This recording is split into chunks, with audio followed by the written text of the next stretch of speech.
இப்ப ஹாப்பியா? சரி நான் கிளம்புறேன். ஜி சொல்றா. மேடம் இவன் உங்க ரசிகன் மேடம். கடை திறப்பு விழாவுக்கு உங்களை தான் கூப்பிடணும்னு ஒத்த காலில் நின்று சாதிச்சிட்டா மேடம். ரியலி? ஆமா மேடம், உங்களை பார்க்காம தூங்கவே மாட்டேன்.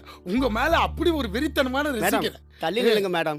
கடிச்சு வச்சிட போறான். அப்புறம் உங்க தொப்புல சுத்தி 13 ஊசி போடணும். உங்க ரெண்டு பேர்கிட்டயும் பேசிட்டே இருந்தா டைம் போறதே தெரியல. ஓகே, அதியனூர் அதியங்குப்பம் எங்க இருக்கு? பக்கம்தான் மேடம். என் ஃப்ரெண்ட்ஸ் அங்க இருக்காங்க, அவங்கள பார்க்கணும். ஒரு டாக்ஸி அரேஞ்ச் என்ன பண்ணுங்க. மேடம் டாக்ஸி கேட்டுக்கிட்டு? நம்ம கிட்ட சொந்த காரே இருக்கு, நான் அழைச்சிட்டு போறேன். நீங்க வாங்க, நம்ம கார்ல ஓகே. போவோம். வாங்க. எந்த மேடம் நீங்க எங்க வந்துட்டீங்க டாக்ஸி கேட்டுக்கிட்டு? நீங்க வாங்க மேடம். நண்பா என்ன நண்பா என்ன விட்டுட்டு போற? நீ இல்லாமலையா? நீ தான் டிரைவிங்க பண்ணா. நீங்க வாங்க மேடம், வாங்க.